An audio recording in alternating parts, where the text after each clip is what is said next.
Have you ever been sifting through, an important document or maybe just a really long email Oh, yeah, and felt like you were just fighting your way through fog, like really struggling to get the point? definitely. Or maybe you've been on the writing side, Right. trying to write something with real impact, a proposal, a critical memo, Yeah, something important. and it just seemed to fall flat. Well, Didn't have the punch you wanted. exactly. Well, today we're embarking on a deep dive into two foundational concepts that, once you get the hang of them, can really reshape the clarity, the directness, the sheer impact of your communication. We're talking active versus passive voice. That's it.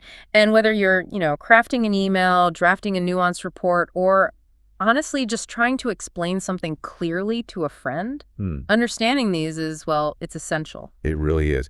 It's not just about grammar rules buried in a textbook somewhere. No, not at all. It's about making your words actually work for you, turning them into, like, precision instruments. What's really fascinating here, I think, is that while most of us have probably heard of active and passive voice, maybe in school, Sure, yeah, dimly remember it. right, but truly getting the purpose behind them and the specific impact they can profoundly transform your ability to inform, to persuade, even just to engage people properly. So our mission today. Yeah, our mission is really to equip you with the insights, not just to, spot the difference, but to consciously choose the right voice for the right moment. Making that choice deliberately. Exactly. It's about moving your writing from just getting information across to, strategically directing attention or clarifying who's responsible or sometimes even subtly shifting the focus. It's a tool, not just a rule. Precisely. A powerful communication tool. And our guide for this journey comes from a really clear,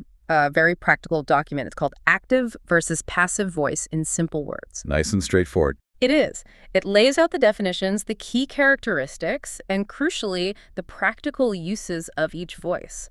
It gives us a fantastic framework, a roadmap, really, for navigating this. Cuts through the confusion. It does. And it gives us actionable knowledge, stuff you can use right away. We'll even dig into some maybe surprising insights about when each voice really shines. And when one definitely gives you an edge. Exactly. Okay, so let's kick things off. Let's put the spotlight firmly on active voice. The default for many. Right. Imagine like a direct beam of light. It shines from the person or thing doing the action, straight to the action itself, and then on to whatever is being acted upon. A straight line. Exactly. That's the core of active voice. The doer is right there, front and center. No ambiguity. Our source puts it very simply. In the active voice, the subject of the sentence performs the action. Performs the action. Direct, immediate. It removes any guesswork about who's driving the activity. Which is usually what you want. Usually, yeah. Yeah. And structurally, it follows that classic pattern. Subject, verb, object. SVO. Back to basics. Right. You've got the subject, who or what does the action, then the verb, the action itself. And the object, who or what receives that action. It's intuitive, really. Feels natural. It does. Like if I say, the lead engineer designed the new circuit board. Bam. Clear as day. The lead engineer subject. Designed verb. The new circuit board object. No delay in understanding who did what. It's like the fundamental building block for clear expression. And when you think about the wider implications, Yeah. why it's so often preferred, it comes down to those key characteristics. Okay, let's break those down. Well, first, there's just undeniable clarity. The source says it's immediately clear who is doing what. Immediately clear, that sounds pretty important. It's huge. Think about any situation where misinterpretation could cause problems. Project delays, mistakes. Right, you need to know who's responsible. Exactly. Active voice removes that split second where the reader has to figure out who the actor is. It just flows, fosters immediate understanding. Almost builds trust, in a way. Seems more transparent. That's a good point. Can signal straightforwardness. Then second, you get directness. Getting straight to the point. Yep. Sentences are typically shorter and more concise. In today's world, who has time to wade through long, rambling sentences? Nobody. Respect the reader's time. Precisely. Conciseness isn't just nice to have, it's strategic. Active voice helps streamline your message, makes it punchy, memorable. Easier to digest, cuts through the noise. Exactly. And third, and this is really key, strength. Strength. How so? Active voice conveys a sense of action and responsibility. It's not just grammar. It affects how the words land, psychologically. Okay, give me an example. Well, if you say, I completed the quarterly report, versus, something more passive. Like the quarterly report was completed. Right. The active version shows ownership, agency, initiative. It sounds more dynamic, more accountable, like you're in control. That makes sense. It feels more assertive. It does. And that sense of dynamism and accountability is valuable almost everywhere, right? Professional settings, even personal ones. Some research even suggests active voice can boost reading comprehension, especially in complex stuff. Wow, really? By how much? Potentially up to 15% in some studies. Yeah. That's significant. That's a huge edge. So the question becomes, when you need that clarity, that responsibility, that dynamism. Which voice should be your go-to? Yeah. Overwhelmingly, it's going to be active voice. Yeah. Because of these powerful effects. Okay, let's make this really concrete. Our source has some great, super simple examples. The kind that just click. Exactly. Take the first one. The dog chased the ball. Can't get much clearer than that. Right. The dog subject, the chaser. Chase the action verb, the ball, the object, getting chased. Right. You instantly know who's doing what. The image is vivid, the action's clear. Then there's, she wrote a letter. Same deal. Yeah. She did the writing. Wrote is the action. A letter is the result. No confusion about the author. Direct attribution. Crystal clear. And one more. We built a tree house. Again, we are the builders driving the action. Built is what we did. Yeah. A treehouse is the outcome. And notice in all of them, the doer, the dog, she, we, is right at the start, taking charge. Leading the sentence. It feels active. It really does. So think about your own day-to-day stuff. Maybe a team meeting update or an important email to a client. Yeah. How often do you need to be absolutely crystal clear about who's doing what, who's responsible, who achieved something? Pretty often, I'd say. That's your cue. Right. That's when you should instinctively reach for active voice. It avoids misinterpretation, makes accountability clear, and just makes your communication sharper, more effective. Like a clean pass versus a fumble. Exactly. It's unambiguous. Okay, let's pivot now. Let's talk about passive voice. The other side of the coin. Right. If active voice is that direct spotlight on the doer, passive voice is, well, it's kind of like looking at the result of the action first. Focusing on the effect, not the cause initially. Yeah. And maybe, just maybe, you find out who did it later. Or maybe not at all. The spotlight shifts. It really does.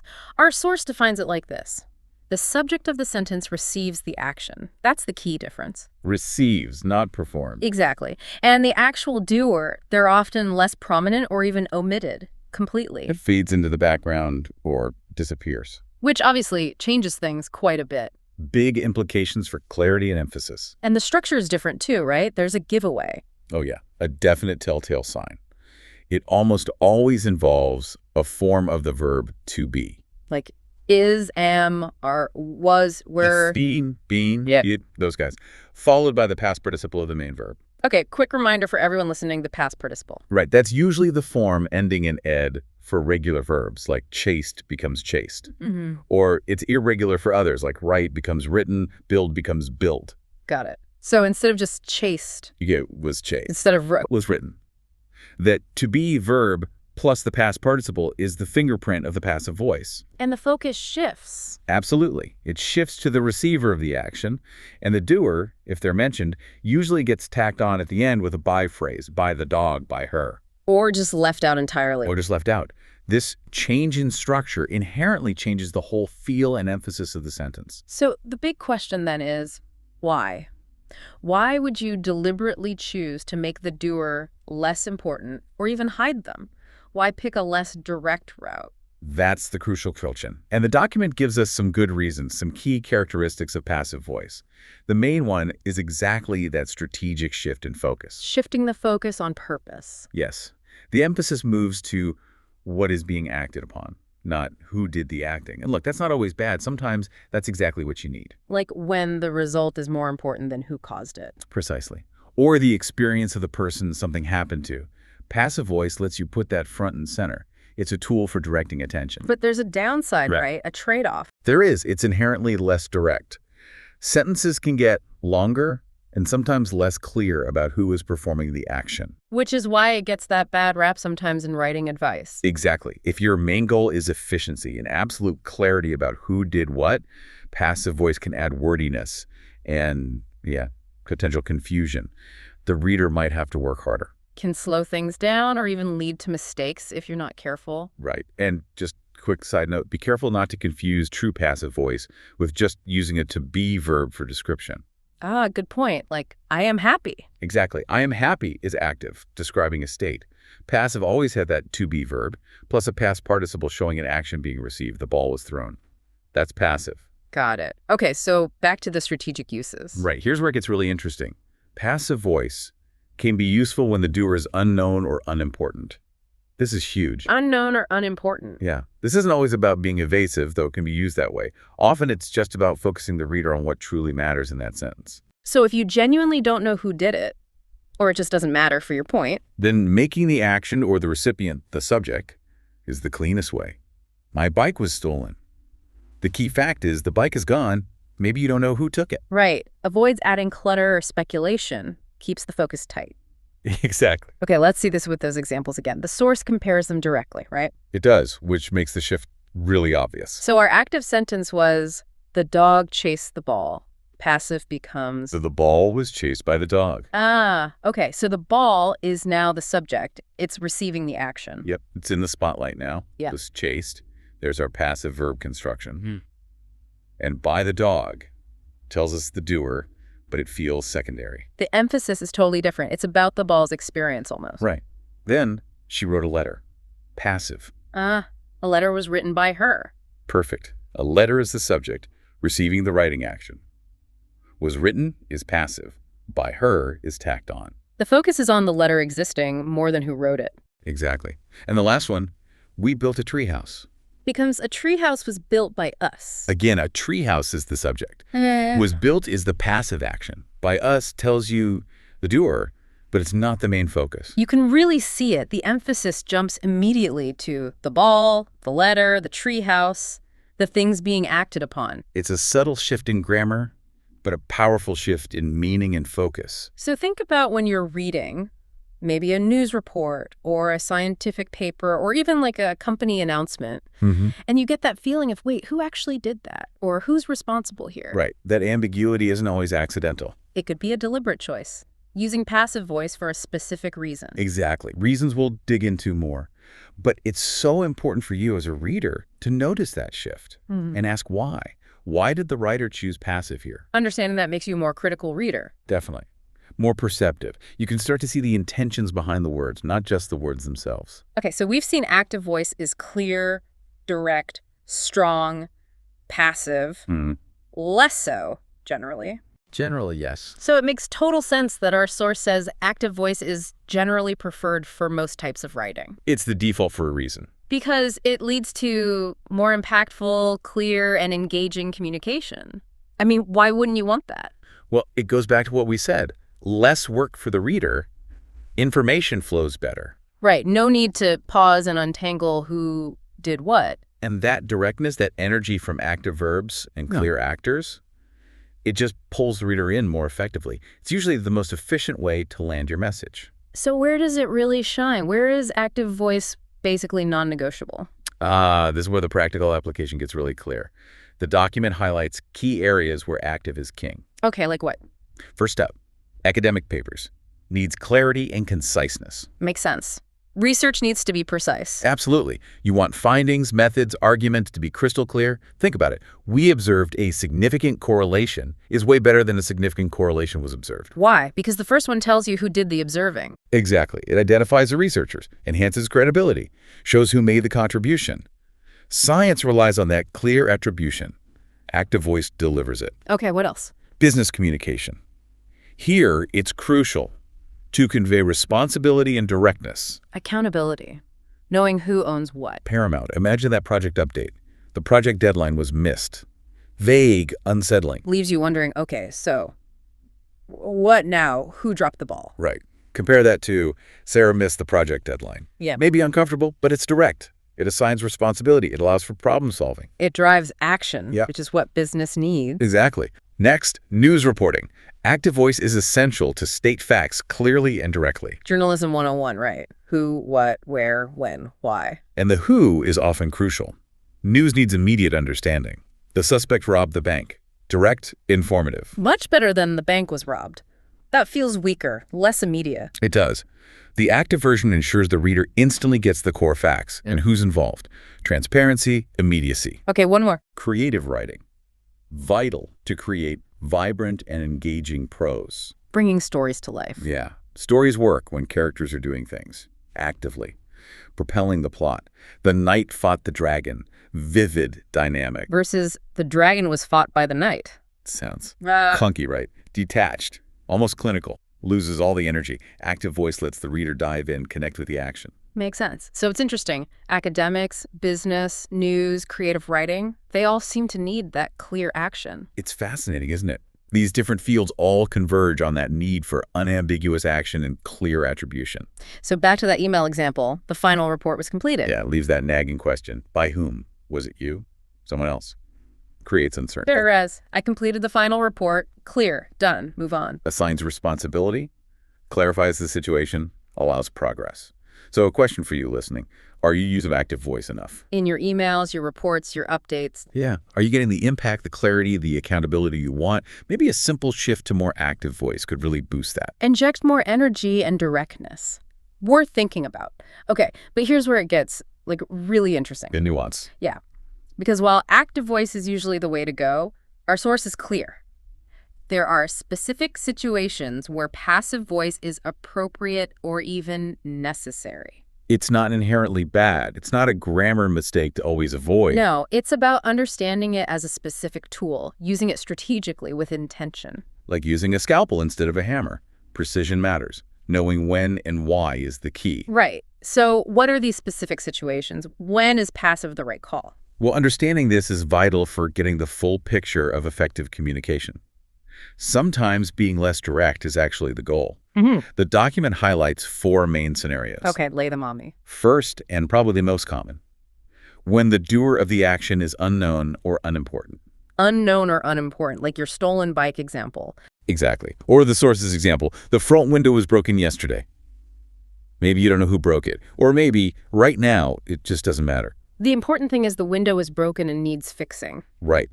The state or the consequence is the focus, not the agent. Passive voice lets you focus on that without getting sidetracked by who did it, especially if you don't know. Makes sense. What was the second scenario? Passive is effective when you want to emphasize the action or the recipient of the action. Emphasize the action or the receiver. Yeah. The example given is the patient was given the correct medication. Ah, okay. The focus is clearly on the patient and getting the right meds. Precisely. Not necessarily on which specific nurse or doctor administered it. In that context, the patient's safety and the treatment outcome are paramount. Passive voice puts that vital info front and center. Prioritizes the patient's experience. I can see that. Okay, third. This one's a bit more delicate. Using passive to avoid assigning blame or for politeness. Ah, the classic mistakes were made. That's the one. The source notes it's used instead of, I made mistakes. The non-apology apology sometimes. It can be seen that way. It's definitely a common political or corporate move. Diffuses direct personal responsibility. Acknowledges an error without pointing fingers. Can be seen as evasive, though. It absolutely can. But sometimes in really sensitive situations, maybe avoiding direct blame helps de-escalate conflict or protect relationships. The key thing for you, listening, is to recognize it when you see it. Understand the strategy behind it, whether you agree with it or not. Exactly. It reveals a deliberate choice about blame and narrative.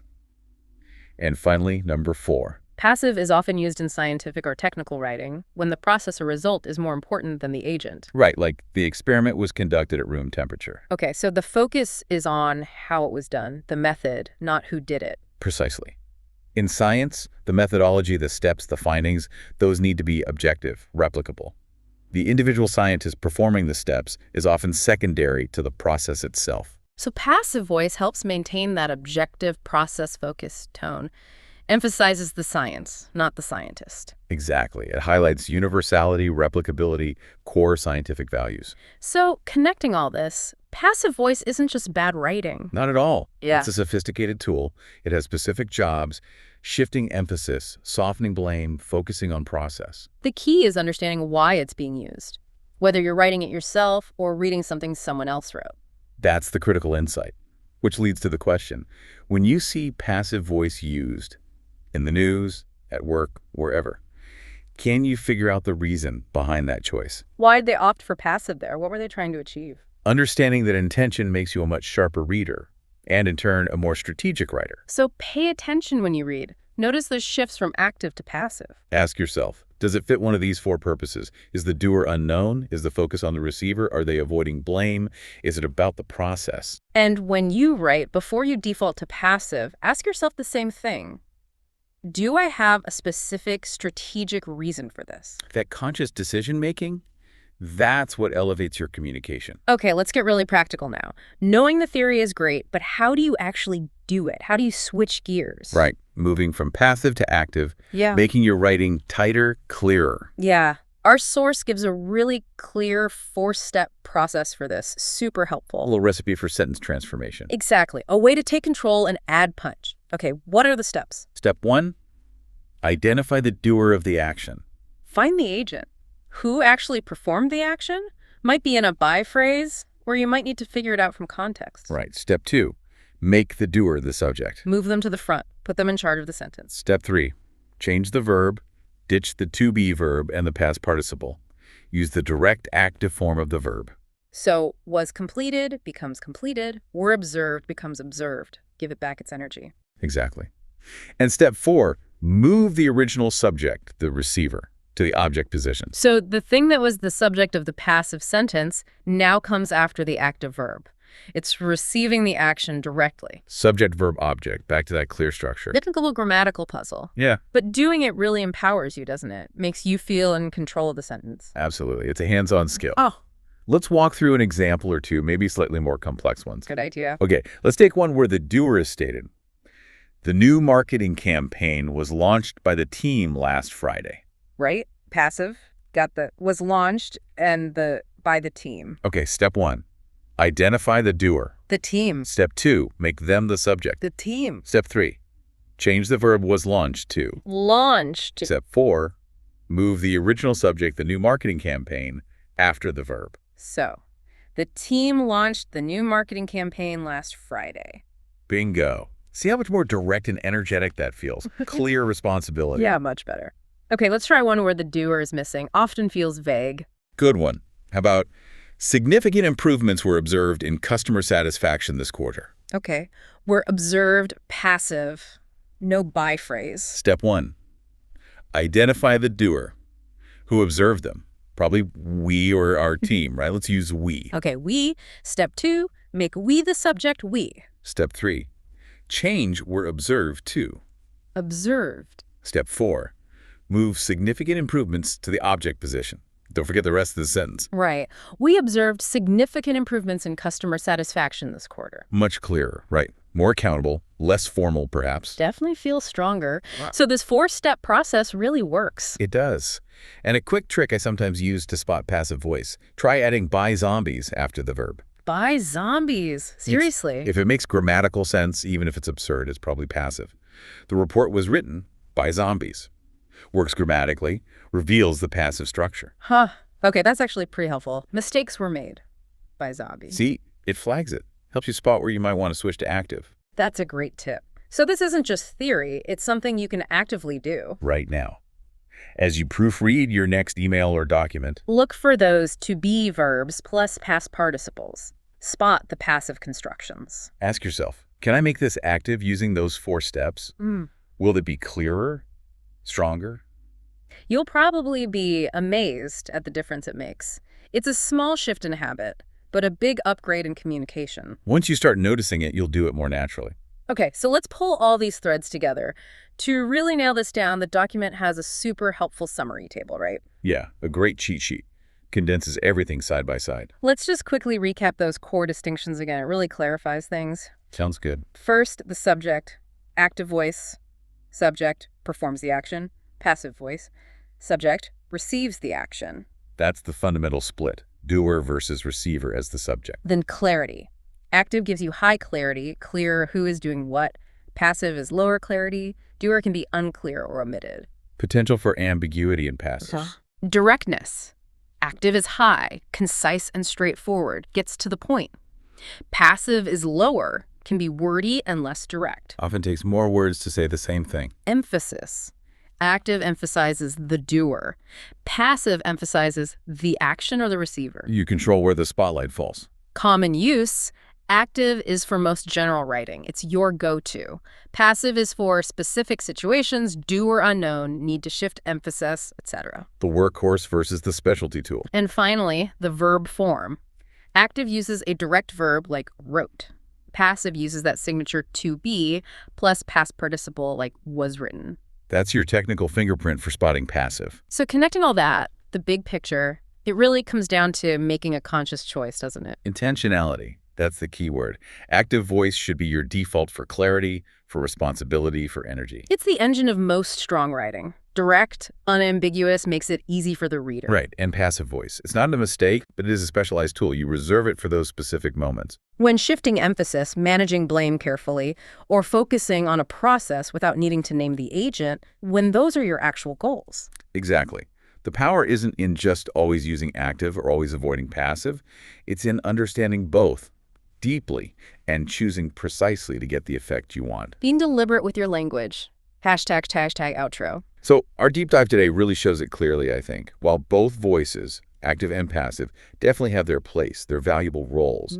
Striving for active voice, making that your default in most of your writing, is generally going to lead to communication that's more impactful, clearer, and just more engaging for your audience. Stronger sentences, direct message. Exactly. So reserve that passive voice. Keep it in your toolkit, but use it for those specific times when it genuinely serves a clear, intentional purpose. Like when the doer really is unknown, or the object truly needs to be the star of that sentence. Right. Understanding why you're making the choice that's moving beyond just grammar rules into strategic communication. So what does this all mean for you listening right now in your day-to-day? Yeah, how do you apply this? Well, next time you're writing anything, an email, a report, even just reading something carefully, a news article, maybe a statement from a company or politician. Start noticing. Yeah, consciously notice these patterns. Ask, who's doing what here? Where's the emphasis? Is the doer obvious or is the focus somewhere else? Is it active? Is it passive? Why? It seems like a small shift in awareness, but honestly, it can lead to a huge leap, both in how effectively you communicate and how critically you understand what you're reading. You've got the tools now. Be more informed, more precise. Exactly. And that brings up maybe one final thought to chew on. Ooh, okay, a provocative question. Might be a little. Considering how often passive voice is used, especially in public life, sometimes strategically, to avoid blame or shift focus. We see it all the time. Mistakes were made. Exactly. So how might things change if there was a stronger, more consistent societal push towards using active voice? How might that affect public discourse or political accountability? If people were clearer about who was responsible for actions. Think